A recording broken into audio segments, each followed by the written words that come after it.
80'litteratur. I dansk litteratur er historier og overgangen fra 70 til 80 et af de mere farverige og dramatiske generationsskift. De mange unge digtere, som for eftertiden står som indbegrebet af 80, får allerede tidlig ry for at være arrogant, patetiske og selvoptaget. Det er de etablerede forfattere, som har en mening om de unge, deler sig ofte i to lejre for og imod. Ændringen i digternes image hænger sammen med en ændring i stil og genre. I 1970 litteratur er forlagenes og mediernes vægtning af prosa og lyrik omtrent ligelig. Omkring skiftet til 80 samler opmærksomheden sig især om lyrikken, mens prosaen i nogle år fører en mere anonym tilværelse uden den læserskare og regulære fandyrkelse, som bliver digtningen til del. Generationsskiftet 70-digtning er præget af den såkaldte knæprosa, en digtform, der består af knækkede sætninger i verslignende strukturer. Knækprosa-digtenes indhold drejer sig ofte om private problemer med parforhold, barndomstraumer. Grundet den enkle form opnår genren stor popularitet blandt amatørdigtere, der typisk anvender digte som personlig terapi snarere end kunst. En lignende genre eksisterer inden for prosaen, her blot uden knæk-bindestreg, der har betegnelsen bekendelseslitteratur. I 80 søger nye digtere at gøre op med disse former for litteratur. Først og fremmest adskiller 80 digtere sig fra 70 ved, at de flytter fokus fra de efter deres mening dræbende jordnære i de genrer, der har domineret 70. Den stil, der nu vinder størst udbredelse, er en mere billedrig, sværmende stil med lige dele påvirkning fra punkbevægelsen.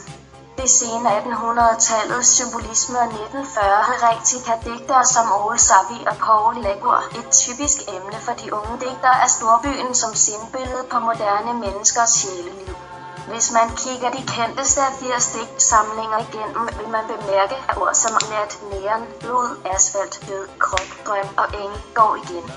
Det religiøse og dødsfixerede ved denne sprogbrug falder mange for brystet, den smalle, men dybe generationskløft mellem 70 og 80 viser sig meget tydeligt i et berygtet klip fra DR's litteraturprogram Bazar fra april 1984. Her ses en konfrontation mellem to digtere, der om nogen er blevet synonyme med 70 og 80 digtning, knækprocessen Lola Bagdel og den noget svært bestemmelige Michael Strunge. Udsendelsen huskes, fordi der navnlig fra Strunges side råbes højt af afstanden mellem de to digtere, samt deres forskellige måder at skrive på bindestreg forekommer uoverstigelige. Generationsskiftet 70-digtning er præget af den såkaldte knæprosa. Prosaens mange ansigter. Det ungdommelige præg ved 80 litteratur viser sig til dels også i prosaen 81, og for den sags skyld også 70 og 90 populæreste prosaforfattere, Bjarne Reuter, vinder stor popularitet med sine delvist selvbiografiske børne- og ungdomsromaner, hvoraf flere filmatiseres. Instruktøren Pille August Reuter film Tro, Håb og Kærlighed får sågar international berømmelse. Nogle af tidens lyrikere, deriblandt Bo Green Jensen, forsøger sig også med den ungdomsorienterede del af romangenren. En forfatter som Dennis Lorentzen skriver så godt som udelukkende for en læserskare under 18. Det livlige, fandenivoldske og rappelende sprog i romaner som Jord i hoved. Kærligheden i første hit af Skrumpehodernes nat gør ham så populær, at andre forfattere begynder at efterligne hans stil. Resultatet falder ikke altid lige heldigt ud. Ungdomsromanen er egentlig en genre, der går igen fra 70'ens 20.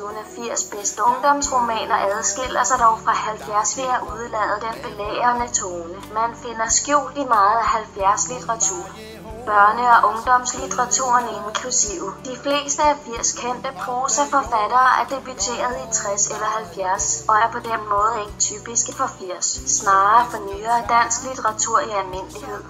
Inden for de enkelte forfatterskaber sker der dog en udvikling i løbet af tid. Eksempelvis skriver Svend Åge Madsen nogle af sine vigtigste romaner i løbet af årtiet, hvoraf kan nævnes Se dagens lys, 1980, Lad tiden gå, 1986 og ikke mindst at Fortælle menneskene, 1989, som er et hovedværk i hans forfatterskab. Også Henrik Stangerup skriver betydningsfulde romaner som Vejen til Lac Santa og Det er svært at dø i dette, hvor Stangerups romanpersoner hidtil har udmærket sig ved at ligne ham selv som person. er de i disse romaner historiske personer fra 1800-tallet. Denne bevægelse væk fra de private og selvudleverende, som var god tone i 70, er noget typisk for 80'litteratur. Samme kunstnerisk bevægelse på flere punkter falder sammenligningen mellem 80'er og 1800-tallets digtning lige for. Et eksempel er 1800-tallets stræben efter gesamtkunstværk, et værk, der forener flere forskellige kunstarter som litteratur, musik, drama, i nogen grad gentager sig i 80 kulturliv. Det er ikke tilfældigt, at både lyrikere og billedkunstnere lader sig inspirere af samtidens rockmusik og omvendt rockmusikere, navnlig udøvere af den såkaldte artrock.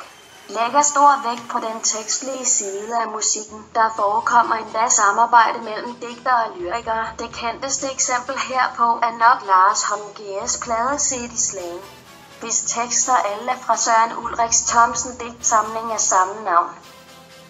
Det var i 1949 eller cirka deromkring, da der var krig i Korea.